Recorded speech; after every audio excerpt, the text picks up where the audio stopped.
I find it ironic that you've got the Iranian regime pretending to celebrate what happened in Egypt, when in fact they have acted in direct contrast to what happened in Egypt by gunning down and beating people who were trying to express themselves peacefully in Iran. The president today comparing Egypt and Iran's reactions to the demand for change as the wave of revolution sweeps across the Middle East. We're breaking it down.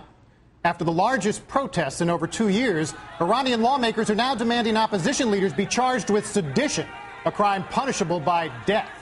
New clashes today in Yemen, where young protesters are rallying against the president, calling his promise of reform, quote, ash in the eyes of his people.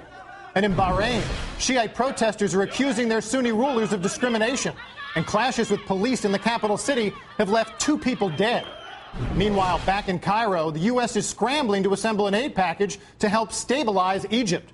Here to make sense of it all in the U.S. is Brett McGurk from the Council on Foreign Relations, who also served on the NSC for both President Bush and President Obama, and Egyptian-born journalist Mona Eltahawy. Welcome to both of you.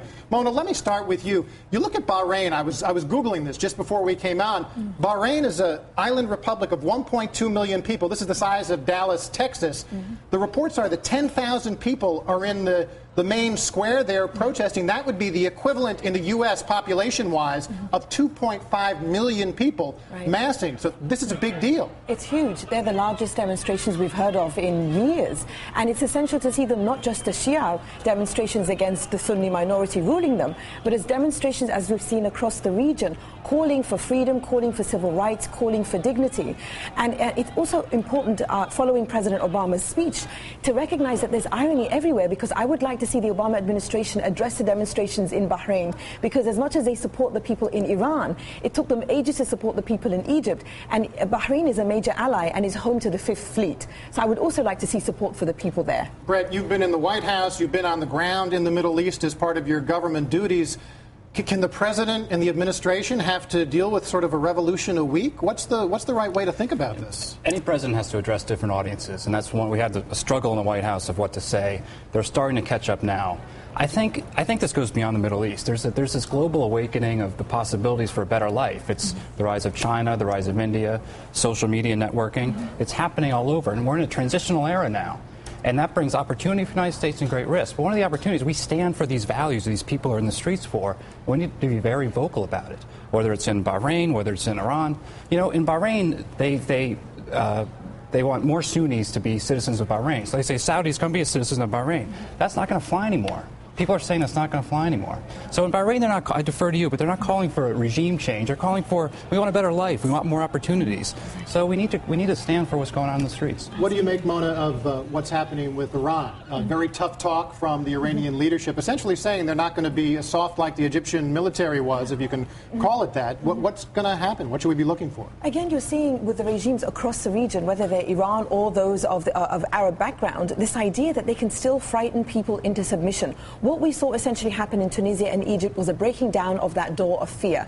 And once you break down that door, and social media have been instrumental, they didn't invent that courage, but they allowed young people to recognize and see, I can stand up to this dictator. There are protests today in Libya, of all places, where Gaddafi has been in power for 41 years. I have hashtags for a whole list of revolutions coming up over the next few days. So then, Brett, what, I mean, if you look at Iran, take Iran, for example, lots of critics of the American administration's policy a couple of years ago saying Obama didn't do enough then and sort of let the brutal repression run its course. What should the administration do now, if you were whispering in Obama's ear? You know, it's really tough. And in the Bush administration, we used to get criticized because we weren't talking to the Iranians enough. We did talk to them in Baghdad, of course, but.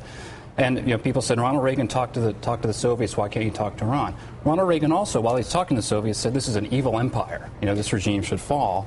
And so we can, you know, chew gum and walk at the same time. Be very vocal. This regime in Tehran is vile. It's one of the seeds of all the problems in the region. And we'd like to see the regime change. We stand for the people in the streets. But that psychological barrier of fear, which is so crucial, has not been broken in Tehran. The security forces are very, very firmly with Khomeini and the regime. And until that happens, it's going to be very hard for people to stand up to the secret police, stand up to the forces in the streets. But let's talk about Egypt. This is it's a lightning round, as has to happen today, of what's going on in Egypt already. It's last week's news as the revolution spreads.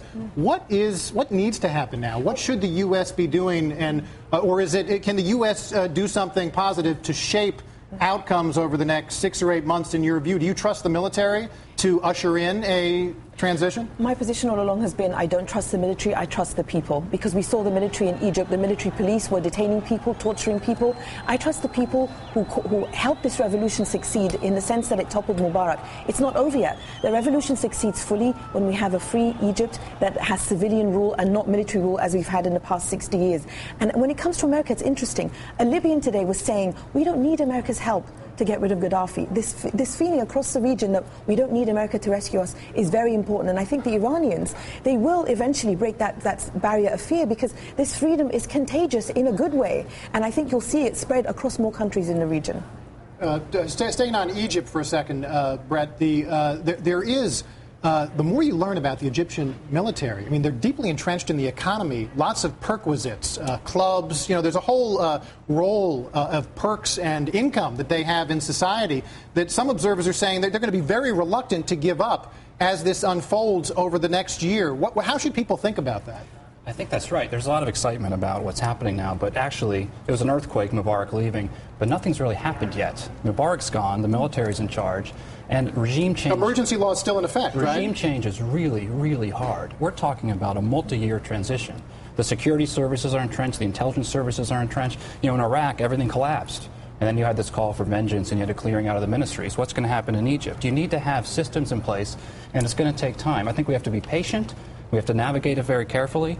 We have to stand with the people calling for aspirations and freedom and democracy, and it'll take its course. And we need a new constitution, which is what people are working on right now. We need a constitution. We need to get rid of emergency laws must go, political prisoners must be released. But emergency law is crucial in order to help create or allow political parties to come up that can then contest free and fair elections. We have a long list of things to do. And there's so much that, I mean, if you try and analogize to America, people can't imagine the Pentagon being responsible for the Constitutional Convention or, some kind of military oversight of this entire... Today in Egypt, they said we're going to review the Constitution over the next 10 days, and they appointed a committee. It's going to take a lot longer than 10 days. It's going to take many, many years. And that to you is a warning sign that they may be trying to ram through something that's only got modest changes and nothing like the aspirations that the folks in the streets had? Well, there's a big demonstration planned on Friday by the folks on the street, so they're paying attention. They're not going to let this go. I think it's important to remember this is what Mubarak wanted. He suffocated all political life out of Egypt so that when he does go, or if he ever went, there's nothing left, which is why he remained in power. We have to rebuild, but we must remember Egypt had vibrant political life before 1952's coup. This is not inventing something new. It's relearning what we used to have in Egypt before the military. We'll have to leave it there for today. Thanks as always for your insights, Mona Eltahawy. Brett McGurk obviously will be watching this in the days and weeks ahead. Incredibly gripping story of liberation spreading through a whole region.